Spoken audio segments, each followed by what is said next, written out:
Okay, so as in the last video we have discussed about the fifth postulate of Niels Bohr atomic model, in which he said that while revolving in a particular orbit, electron can neither gain energy nor lose energy. But in the sixth postulate in his atomic model theory, he said that electron can gain energy and it can lose energy as well. Now let's see how it can gain energy as well as it can lose energy. While in his fifth postulate he said that it cannot lose or gain energy, but there a particular term was used, right? While electron is revolving around the nucleus in a particular orbit, it cannot lose or gain energy. However, if an electron will be gaining an energy, it will gonna jump to a higher energy shell, and when it will gonna emit out the energy, or it will gonna lose energy, it will gonna come back to its position, or it will gonna go to a lower energy level. Right now here you can see this is the atom I have, and this is the first shell. Wait, now let me make these shells. This is the first shell, right? This does not look good. Okay, so this is the first shell. As you can see, n is equal to 1, where n represents the shell number, right? And here the energy of an electron, or here the energy of this orbit would be minus 13.6, right? Minus 13.6 electron volt. Now how this is minus 13.6 electron volt, let me count in front of you, right? So we know that total energy, the you know what, finding the total energy of any orbit, we have the formula, and that formula is total energy is equal to minus 13.6 into n square by z square. It's not n square by z square, however z square by n square. Sorry, n square by z square, it was fine. Z square by n square. So this was the formula for finding the total energy in any shell, right? In any shell. Now let's see, I am taking the first shell, right? So here let me count the energy of the first shell first. So minus 13.6, where n is equal to 1, right? If n is equal to 1, minus 13.6 into, we know that atomic number is 1 of hydrogen, and n, the shell number I have taken here is 1, because I am calculating the total energy of first shell, right? 1 ones are 1, right? 1 square is 1. So when I am going to multiply these, I am going to get minus 13.6, right? Minus 13.6. So this is the energy of first orbit.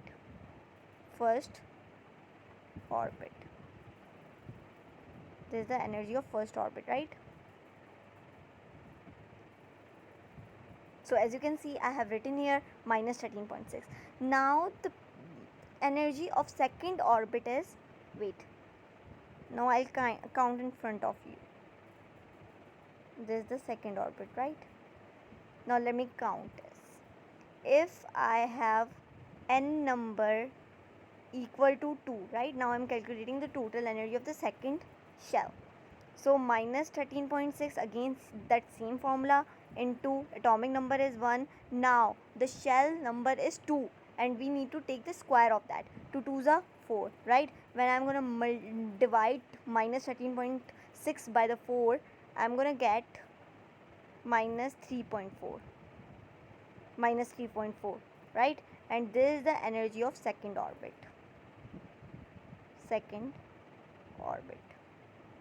So let me highlight this too. This is the energy of the second orbit. So let me write this here.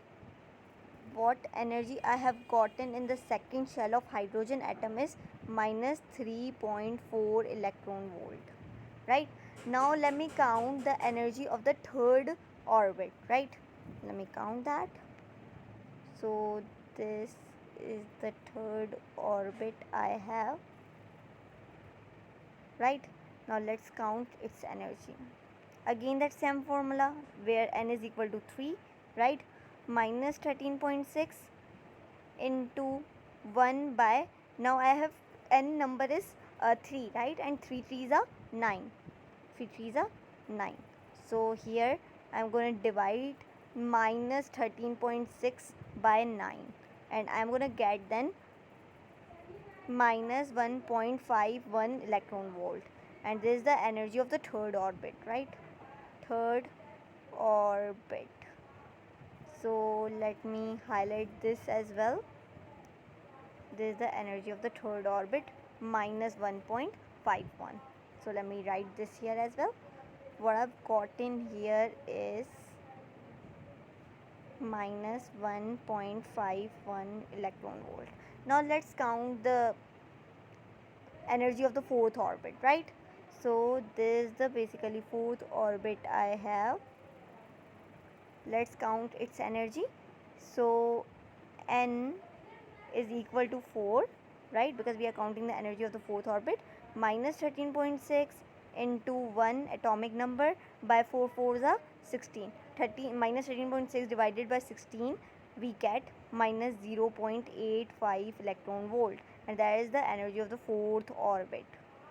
Fourth orbit, right? So let me highlight this too. Okay.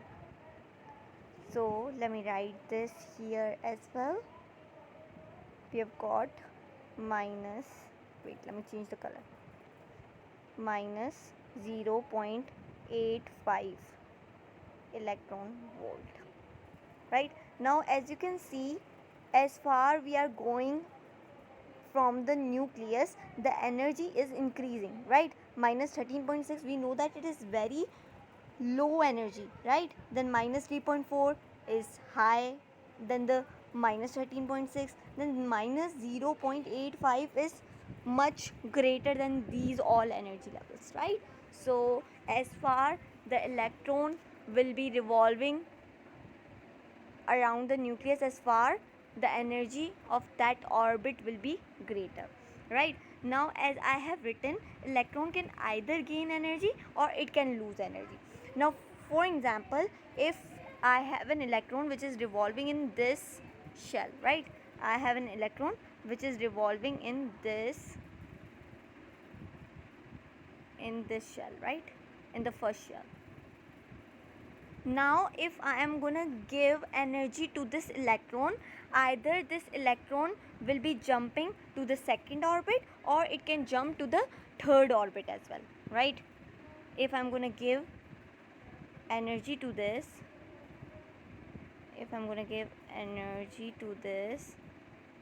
then either this will be jumping to the second one, or it will be jumping to the third one, or it can jump to the fourth one as well, right? So electron can gain energy, but it can gain specific energy. Which energy it can gain?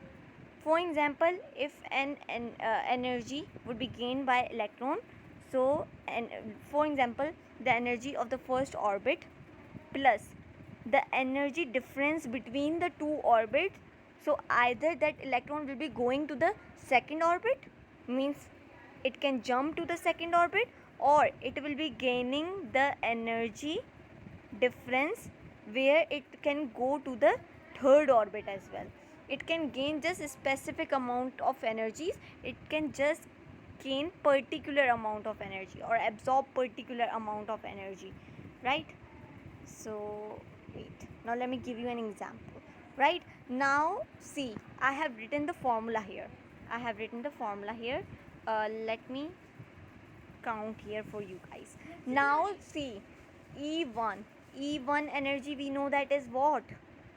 It is minus 13.6, but leave that for now, right? We need to count the energy of the energy difference between the two orbits, right? So energy, for finding the energy difference between the two orbits, we have the formula that is equal to, energy difference is equal to E2 minus E1, right? So E2 minus E1. Now for example, E2 I have is what? I have is minus 3.4, right? Minus minus, it will gonna be plus, right? So minus minus plus, 13.6 is the energy of the first orbit. So when I'm gonna subtract this, I'm gonna get 10.2 electron volt, right? So energy difference is what? 10.2 electron volt, right? 10.2 electron volt. So energy of the first orbit, we know that is what? Minus 13.6 electron volt. Now we need to add the energy difference. So energy difference is 10.2 electron volt. 10.2 electron volt. When I'm gonna add this, now see, plus minus minus, right? 13.6 minus 13.6 plus 10.2, we're gonna get minus 3.4 electron volt. Now see, if minus 3.4 electron volt is energy of any shell, right? So yes, we have found minus 3.4 electron volt is the energy of second orbit, right? So it will gonna gain this 10.2 electron volt. See, this first shell will gonna absorb this, 10.2 electron volt, and it will gonna jump to the second orbit, right? Second orbit jumps to the second orbit, right? So this 13.61 electron will gonna gain 10.2 electron volt. Thus it will be then jumping towards the second orbit, and there the energy is 3.4 electron volt, right? So electron can just gain a specific amount of energy. Thus the result or the end product of that gaining of energy would be the same as the energy level present here in any of the shell, right? So this was all for today. In the next video, we're going to discuss about the defects of the Niels Bohr atomic model.